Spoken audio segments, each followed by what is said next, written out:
Hey guys, welcome to this video. This is John Watts. Here's a question we've been getting a lot of, and I want to share this with you because you may be in a situation where you're wondering about this as well.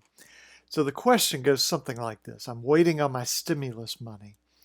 Can my bank take it if I owe the bank money, or can a debt collector take my stimulus money? So the first thing is, are you getting that money in a physical check or is it direct deposited? Because that can make a difference. If it's a physical check and you have any concerns about, where I have my checking account, I actually have defaulted on a credit card or a car loan, or I know I have some judgments out there. If you have any concerns, then I would suggest cashing it. Obviously, be careful with the cash and all that, but that way you have control over it. Now, like a lot of people, if it's being direct deposited and if you owe your bank money, then depending on your agreement with the bank, they may have the right to take funds out of your checking account or your savings account or wherever it's going to. In other words, if I owe my bank $5,000 on a credit card and I've defaulted on it, and then suddenly $1,200 appears in my account, well, usually they have the right to go take that. Now, whether the bank will or won't do it, that remains to be seen. I think it's more likely the big banks will not do that. And look, I sue the big banks, Wells Fargo. I mean, can you be any more crooked than that company? You know, Bank of America, those types of companies, they do a lot of bad stuff. I don't think they want this publicity. But the smaller banks, particularly credit unions, are sometimes just the most difficult to deal with if they believe you owe them money. So you've got to be careful about that. If you know it's going in and you're concerned because maybe you've defaulted on a credit card or a car loan that that bank has, you might want to try to withdraw that money as quickly as possible. Now, if there's a debt collector out there that has a judgment against you, it's possible that they could garnish your bank account. So let me tell you in a slightly different context, then we'll apply it here. If you owe the IRS money and they get all the way to what's called a levy, which is sort of their version of a garnishment, there's two types of levies. There's one called a regular levy, and they serve that on the bank, and it's just a question of how much money do you have in the bank at that moment in time. But if you get $1 million the next day, they can't touch it. Then they have a continuing levy, which is not so much for a bank, it's more of like with a job, okay, where it says, hey, as paychecks come in, we want our money. Well, most bank garnishments would be like that regular type of levy, where the garnishment, it goes through court, it gets served on the bank. What's the amount of money in the bank account at that moment in time? Not, for all eternity. They have like this continuous garnishment. That's not the way it usually works. So again, if you have concerns about that, if you say, well, I do have a judgment out there and this collection lawyer has been coming after me for this, well, then you may want to get the money out of the bank as quickly as possible.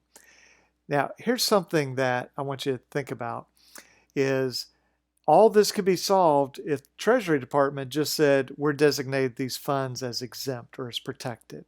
To my knowledge, and I checked earlier today, I did not see where they had done that.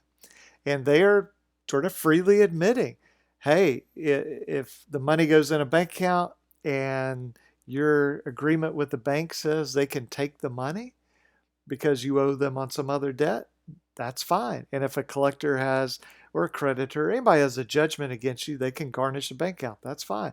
That's what Treasury is saying.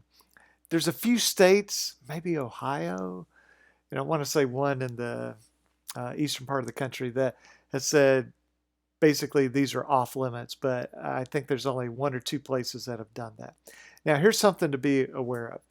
You may be getting calls from a debt collector, and they may say, hey, you owe us $3,000 on this old credit card, and you say, well, I can't pay it right now. They go, well, you're getting your stimulus check. Then you go, yeah, but I need that for rent or food or whatever. And they say, you know what, if you don't agree to pay us, we'll just take your stimulus check. We can tell the bank right now to pay it to us. If you have a collector doing that, first of all, take very good notes, okay?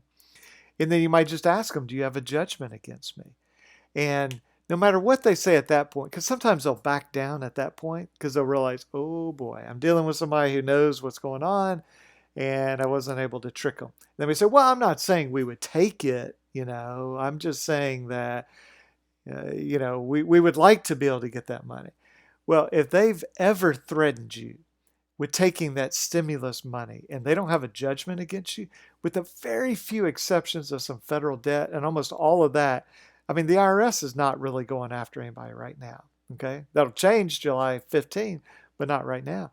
So there's no situation I can think of as I'm recording this, April 16, that a debt collector would have the right to take your money without having a judgment. And even if they have a judgment, they have to then go through the garnishment process. So if they lie to you, tell you something that's not true, like, hey, we can get your money without a garnishment or without a judgment. If they say,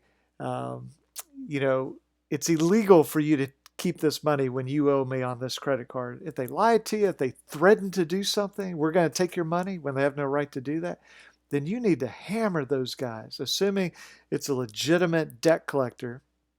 In other words, it's a real place. It's not some guy on a prepaid cell phone, that's bought your information off the dark web. But this is a real debt collection agency. If they're making those types of threats or lies to you, you need to sue them for that.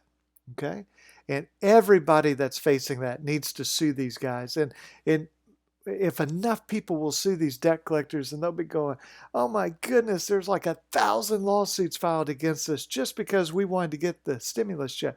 Well, great. The only thing better than that would be if there were 2,000 or 10,000 lawsuits against them. So whenever they lie, whenever they threaten you with something they have no right to do, look at suing them under the FDCPA, the Fair Debt Collection Practices Act. So appreciate you guys watching this video. If you have any questions, you can call us 205-879-2447 or alabamaconsumer.com. If you just type in Contact John Watts, that'll take us to our contact page. And so it just kind of takes you there quickly. But stay safe and hope everybody is doing well. And I'll talk to you in the next video. Thanks a lot, guys. Bye-bye.